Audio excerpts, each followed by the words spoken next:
जय हिंद स्टूडेंट। हम लोग पढ़ रहे थे क्लास 9 फिजिक्स चैप्टर 2 मोशन यानी कि गति चैप्टर पढ़ रहे थे। ठीक है, आइए इसमें आगे बढ़ते हुए हम आपको आज पढ़ा रहे हैं राशियों के बारे में। ठीक है, सदिश राशियां और अदिश राशियां। आखिर किसको बोलते हैं सदिश राशि, किसको बोलते हैं अदिश राशि, ये चीजें अगर आप अच्छे से समझ रहिएगा तो पूरा का पूरा मैकेनिक्स आपका क्या है आसान हो जाएगा। ठीक है, आइए सबसे पहले इसको हम लोग डिफिनीशन से देखते हैं और डिफिनीशन के बाद फिर आपको एग्जांपल के साथ पूरा रियल लाइफ एग्जांपल से आपको समझाएंगे कि सदिश राशि क्या होता है, अदिश राशि क्या होता है। देखिए, जिस राशि को पूर्ण रूप से व्यक्त करने के लिए केवल परिमाण की आवश्यकता होती है उसे अदिश राशि कहते हैं। यानी वैसी राशि जिसको पूरा तरह से दिखाने के लिए, पूरा तरह से दर्शाने के लिए हमें सिर्फ परिमाण चाहिए, दिशा की कोई आवश्यकता नहीं होती है, उसे हम लोग क्या बोलेंगे, अदिश राशि। ठीक है, physical quantities that are fully describe by magnitude alone are called scalar quantity. ठीक है, यानी पूरी तरह से डिस्क्राइब सिर्फ मैग्नीट्यूड से हो जाए, उसके लिए कोई डायरेक्शन बताने की जरूरत नहीं पड़ेगी, उसको हम लोग अदिश राशि बोलेंगे। ठीक है, जैसे द्रव्यमान यानी मास बोलेंगे उसको, समय यानी कि उसको टाइम बोलेंगे, इत्यादि ये सारी चीजें। अब देखिए, एक चीज इसमें आपको क्या करना है कि नाम से आपको स्पष्ट हो जाना चाहिए। जैसे यहां है सदिश, वहां है अदिश। स मतलब साथ में, तो सदिश मतलब दिशा के साथ, दिश मतलब दिशा, तो सदिश स मतलब साथ में, दिशा के साथ में। और अदिश अ मतलब होता है निगेटिव सेंस में, तो निगेटिव सेंस का मतलब अब एक दिशा के साथ हो गया, ऑब्वियस ही बात है बिना दिशा का होगा। बिना मैग्नीट्यूड का कोई भी राशि नहीं रह सकता है। राशि बिना दिशा का रह सकता है लेकिन बिना मैग्नीट्यूड का नहीं रह सकता है, इस बात का खास ख्याल रखिएगा। ठीक है, अब देखिए सदिश राशियां क्या है, तो जिस राशि को पूर्ण रूप से व्यक्त करने के लिए परिमाण और दिशा दोनों की आवश्यकता होती है उसे सदिश राशि कहते हैं।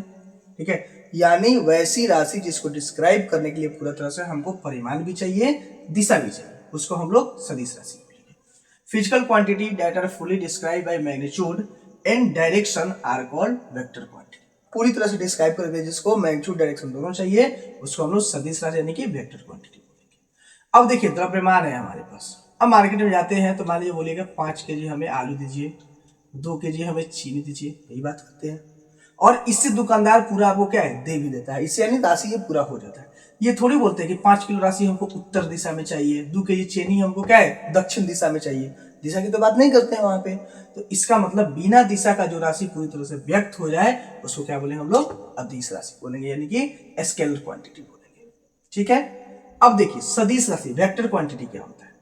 ठीक है, अब देखिए समय में भी आप देखिएगा इसको, तो समय में क्या बोलते हैं कि 2 घंटा, 3 घंटा कोई काम करने में, 5 घंटा कोई काम करने लगा।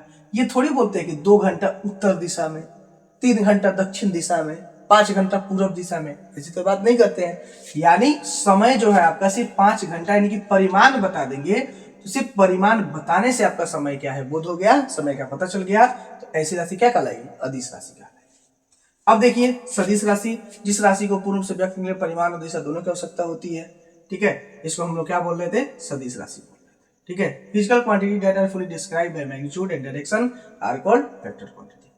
अब हमारे पास है डिस्प्लेसमेंट, विस्थापन, और हमारे पास है बल, जिसको हम लोग फोर्स बोलते हैं।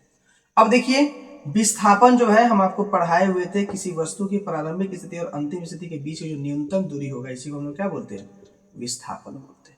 यानी ये जो शॉर्टेज डिस्टेंस है इसको विस्थापन बोलना है। अब वस्तु यहां से विस्थापित होकर यहां पहुंचा, मान लीजिए कि 2 मीटर ये विस्थापित हुआ, तो कहीं ना कहीं किसी डायरेक्शन में तो गया। अगर सिर्फ हम बोल देंगे 2 मीटर तो ये विस्थापन को नहीं दर्शाएगा, बोलना पड़ेगा 2 मीटर उत्तर दिशा में। ठीक है, 2 मीटर पूरब दिशा में, आपको कहीं ना कहीं से ये सारी चीजें क्या है दिखानी पड़ेगी, तब जाके ये विस्थापन जो है सदिश राशि को दर्शाएगा। ठीक है, अब बल है हमारे पास, फोर्स। अब मान लीजिए किसी वस्तु पे हम क्या है यहाँ पे धक्का दे रहे हैं, इसे धक्का मार रहे हैं, किसी वस्तु पे धक्का मार रहे हैं, मर रहे हैं, तो इसका मतलब क्या, किसी डायरेक्शन में हम धक्का मार रहे हैं ना।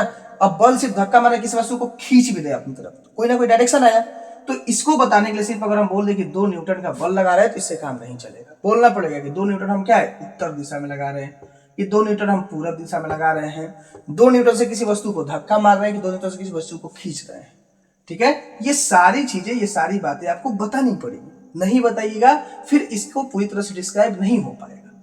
तो यानी यहां देखिए, यहां सिर्फ 2 हावर बोल दिए, मैग्नीट्यूड बोलने से आपका काम चल गया, लेकिन यहाँ सिर्फ आप मैग्नीट्यूड बोलिएगा, यानी यहाँ सिर्फ आप परिमाण बोलिएगा, तो सिर्फ परिमाण बोलने से आपका काम नहीं चलेगा।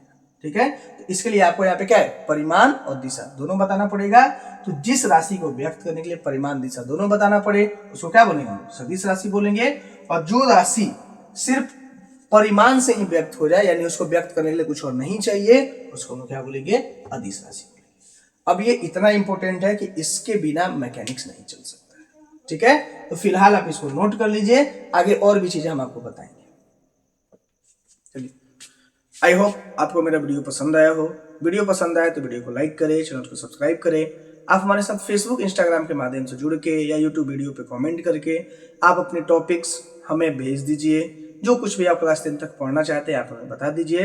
मैं कोशिश करूंगा जितना जल्दी हो सके आपको टॉपिक पढ़ा सकूं, ये सारे लेक्चर हम आपको अपलोड कर सकूं। तब तक के लिए जय हिंद।